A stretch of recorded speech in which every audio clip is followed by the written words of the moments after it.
के अभाव की वजह से शहरवासी परेशान हैं। आखिर क्यों होगा ऐसा, इस रिपोर्ट के जरिए हम समझते हैं। बाबा नगरी में हर रोज हजारों की संख्या में तीर्थयात्री पहुंचते हैं। पड़ोसी राज्यों के अधिकांश लोग तो वाहनों से ही बाबा नगरी पहुंचना मुनासिब समझते हैं और इस वजह से बाबा मंदिर के इलाके के आसपास चार पहिया वाहनों का जमावड़ा आम हो चुका है। यही नहीं, पड़ोसी राज्य बिहार के सटे कई जिलों के लोग भी यहाँ पर बसते रहे हैं।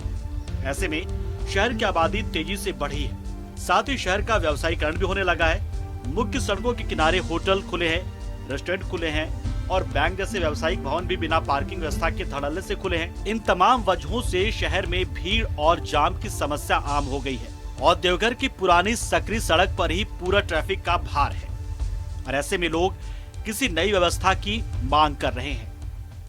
इसमें यह चूक हुई है कि निगम ने बिल्डिंग का नक्शा पास कराने से पहले उसकी पार्किंग की व्यवस्था नहीं। जब मल्टीपर्पज बिल्डिंग बन रहा है तो उसमें निश्चित रूप से जो है पार्किंग की व्यवस्था होनी चाहिए, तभी जो है बिल्डिंग बनाने की परमिशन देना चाहिए। यहाँ पर जो है कि गली चौक में हर जगह जो है नॉन बैंकिंग, बैंकिंग का मतलब इतनी शाखाएं हैं और बैंक में तो नेचुरली जो है कि भीड़ बहुत अधिक होती है और इसका अपेक्षा जो है वहाँ पर पार्किंग का किसी भी बैंक में जो है कोई व्यवस्था नहीं है, जिसके चलते जो है कि हरदम जो है जाम की स्थिति लगी रहती है। कस्टमर जाते हैं, 4 व्हीलर से जाते हैं, 2 व्हीलर से जाते हैं, लेकिन जो है उनको पार्किंग का कोई जगह नहीं दिया जाता है और इसी का यह नतीजा है कि रोड में यातायात की व्यवस्था जो है कि एकदम बदतर हो। शहर की मुख्य सड़कों के किनारे पर जो कभी आशियाना हुआ करते थे, अब वो व्यावसायिक प्रतिष्ठान है। ऐसे में सवाल उठता है कि इन भवनों के व्यावसायीकरण होने के मापदंडों को नकारा क्यों गया है। इस सवाल का जवाब नगर आयुक्त अपने तरीके से देते हैं और कहते हैं कि शहर प्लान नहीं है और ना ही ये सिटी की श्रेणी में आता है। यातायात व्यवस्था में समुचित बदलाव की जरूरत है। ये तो हमारा शहर अभी प्लान शहर नहीं है, लेकिन इंटरनेशनल क्वालिटी की शहर ये होते जा रही है। अब एयरपोर्ट आएगा, वो आएगा तो और ट्रैफिक को और हम लोगों को मतलब मैनिपुलेट करके सुसज्जित करना होगा। कुछ जगह पे हम लोगों को आगे रेड लाइट की भी उपयोगिता महसूस हो रही है। सड़कों पे पार्किंग अस्त व्यस्त रहते हैं, तो उसमें कुछ नियम कानून होना चाहिए, कहाँ पार्किंग होगी, कहाँ नहीं पार्किंग होगी।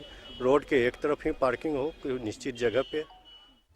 हालांकि नगर आयुक्त के पास जाम की समस्या से जूझ रहे नो प्लान सिटी के लिए एक प्लान जरूर है। उनकी माने तो फिलहाल अस्थायी तौर पर शिवलोक परिसर को एक पार्किंग के रूप में चिन्हित किया जा रहा है, जिसके लिए जल्द ही टेंडर भी निकाला जाएगा, जिसके बाद यहाँ वहाँ खड़े होने वाले वाहनों को 1 फरवरी से इसी पार्किंग में खड़ा रखना होगा। लेकिन शायद नगर आयुक्त भूल रहे कि श्रावणी मेले के दौरान इसी शिवलोक परिसर में राज्य सरकार की ओर से कई तरह के कार्यक्रमों का आयोजन भी किया जाता है, जो कि कुछ महीने बाद ही होगा। देखिए, देवघर तो छोटा शहर है और यहाँ की जो मुख्य सड़क है, खासकर टावर चौक से लगी हुई जो सड़कें हैं, वहाँ ज़्यादा जाम की समस्या है। अभी हम लोगों ने निजात दिलाने के लिए चिन्हित स्थलों को नो पार्किंग जोन में कन्वर्ट करने का प्रयास किया है और उसके लिए वैकल्पिक सुविधा देने के लिए शिवलोक परिसर को हम लोगों ने आइडेंटिफाई किया है, जिसकी बंदोबस्ती ओपन डाक के माध्यम से 27 तारीख तक हो जानी है और हम लोग पूरी कोशिश करेंगे कि 1 फरवरी से नो पार्किंग जोन जो जहाँ आवाजाही में दिक्कत होती है उसको वहाँ पर हम लोग किसी गाड़ी को पार्किंग नहीं करने। यातायात समस्या को लेकर नगर प्रशासन कोई खास गंभीर नहीं दिख रहा है। अगर गंभीर होता तो नियमों को ताक पर रखकर व्यावसायिक गतिविधियां चलाने वाले व्यवसायियों के लिए भी कोई योजना जरूर बनती। देखना है कि नगर निगम प्रशासन शिवलोक के सहारे कब तक और कितना राहत यहाँ के लोगों को जाम से दे पाता है। न्यूज़ 11 भारत के लिए दुमका से मनीष राज की रिपोर्ट।